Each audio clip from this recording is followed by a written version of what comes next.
नमस्कार। हमारा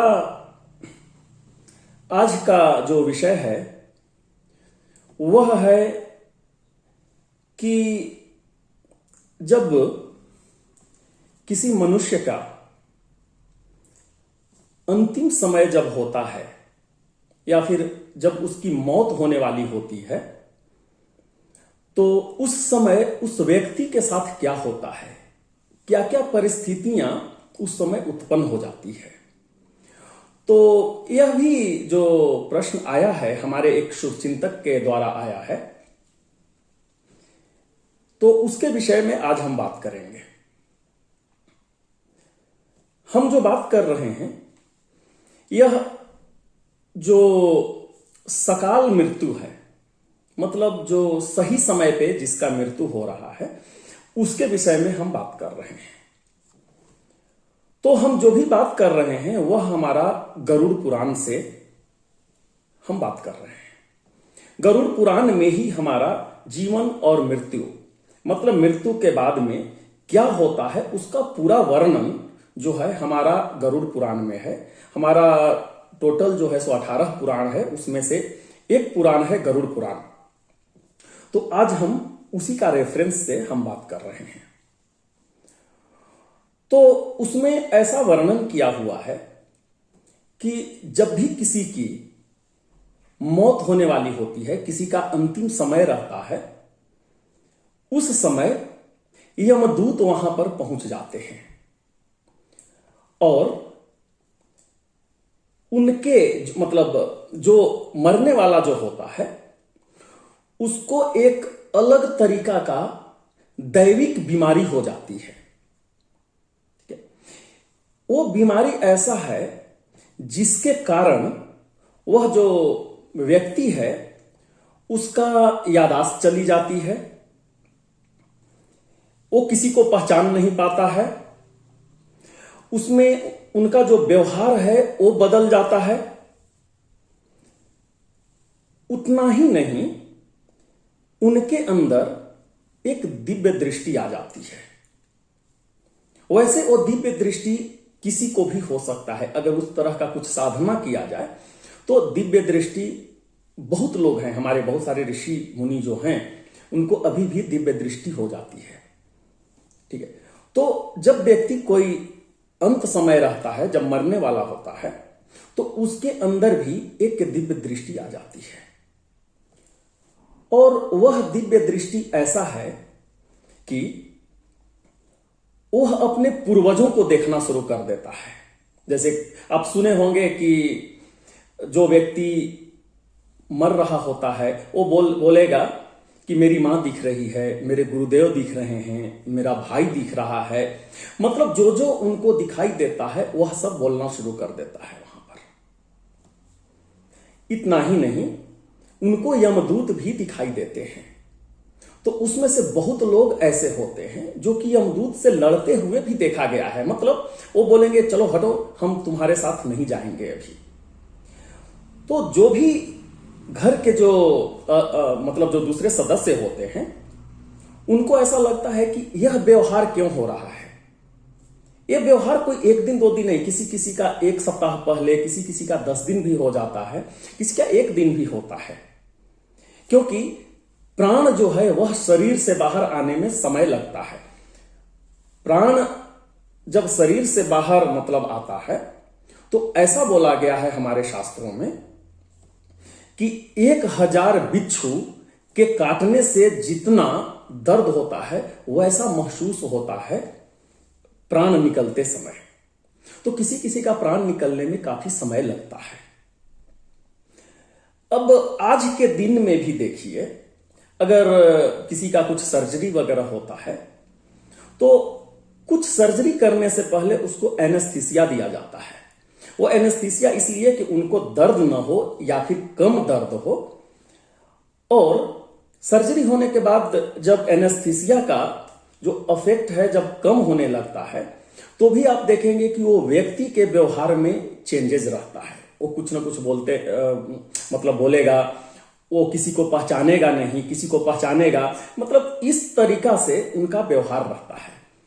उसी तरह से जब भी प्राण निकलना होता है, तो जैसा कि हम बात बोले, एक दैविक बीमारी, या फिर ऐसा बोल सकते हैं कि जो यमदूत लोग आते हैं वे लोग एक अपना दैविक एनेस्थीसिया दे देते हैं। आप इसको ऐसे समझिए, दैविक एनेस्थीसिया दे दिए जिससे कि वो व्यक्ति को जब प्राण निकले बहुत ज्यादा पीड़ा ना हो।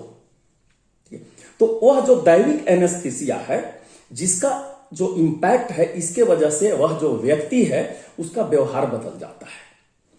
तो जब ऐसा व्यवहार बदल जाए तो आप समझ लीजिए कि इनका अंतिम समय करीब करीब आ चुका है।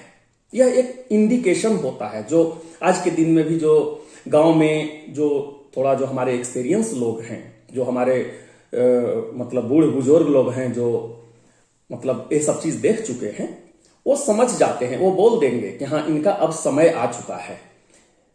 कभी कभी क्या होता है, डॉक्टर लोग भी हॉस्पिटल में भी इस चीज को बोल देते हैं कि अब आप इनको लेकर के जाइए, इनका अंतिम समय आ चुका है। यह सब बिहेवियर देख करके, ठीक है। तो यह तो हो गया पहला घटना घटती है जब किसी को मौत आने वाला होता है। अब यहां देखिए कि प्राण को बाहर निकलना है शरीर से, वह प्राण कैसे निकलता है?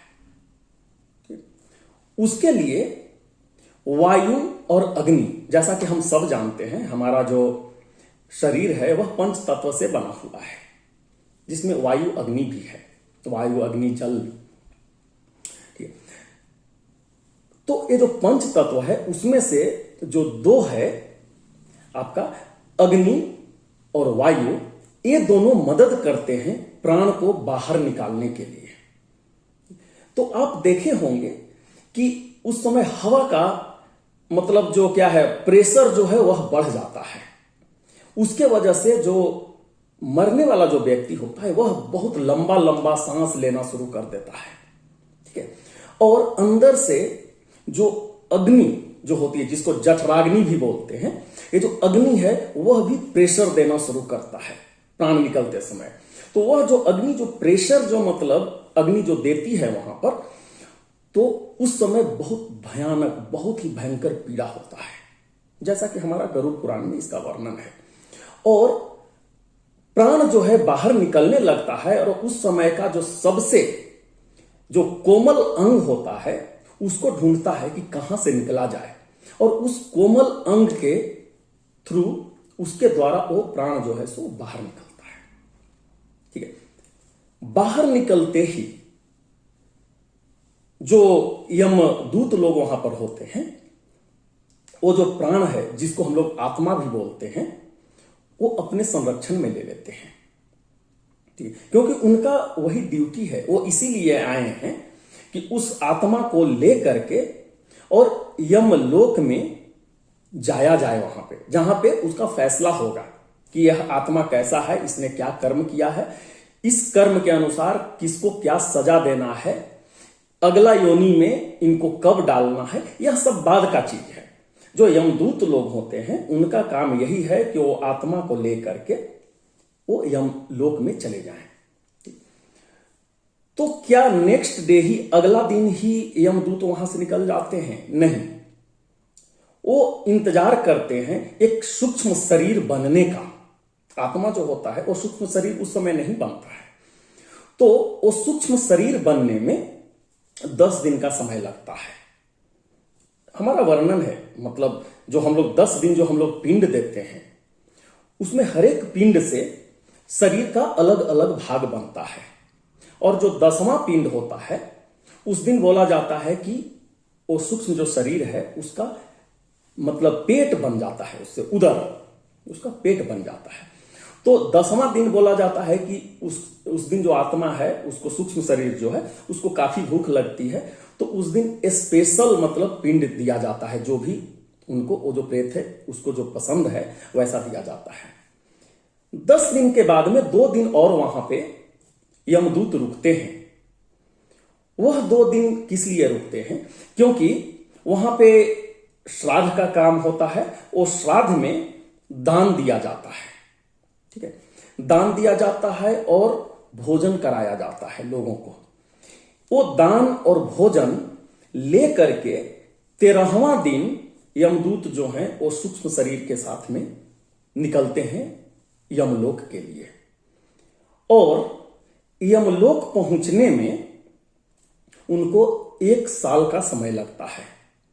वह 1 साल के समय में अलग अलग स्थान पे रुकते हैं, और जो भी हम दान यहां देते हैं वह उनको मदद करता है रास्ते में आगे पहुंचने के लिए। और फिर क्या होता है कि चूंकि उनको 1 साल का समय लगता है, तो हमारे शास्त्रों में वर्णन है कि मतलब गरुड़ पुराण में इसका वर्णन है कि हर एक महीना मासिक श्राद्ध जिसको बोलते हैं उसको करना चाहिए, उस समय करना होता है, ताकि जो भी हम मासिक श्राद्ध जो हर एक अमावस को करते हैं, वह जो पिंड जो हम देते हैं श्राद्ध में, जो खाना खिला, वो पिंड जो हमारा जो आत्मा जो अभी तक मतलब यमलोक में पहुंचा नहीं है, उनके लिए हम लोग करते हैं, ताकि हर एक महीना में उनके पास खाने का कुछ व्यवस्था रहे। तो ये सब घटनाएं घटती हैं जब किसी भी व्यक्ति की मृत्यु होने वाली होती है। तो हम उम्मीद करते हैं कि ये मेरा वीडियो आपको पसंद आया होगा, और अगर आपके मन में किसी तरह का कोई प्रश्न है तो आप जरूर लिखिए, हम उसका उत्तर देने का कोशिश करेंगे, क्योंकि अभी बहुत सारा प्रश्न आना शुरू हो गया है अलग अलग टॉपिक्स के ऊपर में, और हम कोशिश करते हैं, हम चुनते हैं कि कौन सा टॉपिक को पहले लिया जाए। तो आपके मन में भी अगर किसी तरह का कोई प्रश्न है तो आप स्वतंत्र हैं, आप अपना प्रश्न लिखिए कमेंट सेक्शन में, हम उसका उत्तर देंगे।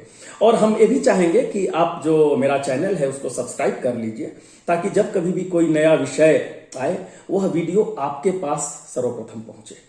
तो हम बहुत ही जल्द आपके समक्ष नए विषय के साथ उपस्थित होंगे। तब तक के लिए हम आपसे विदा लेते हैं। बहुत बहुत धन्यवाद। नमस्कार।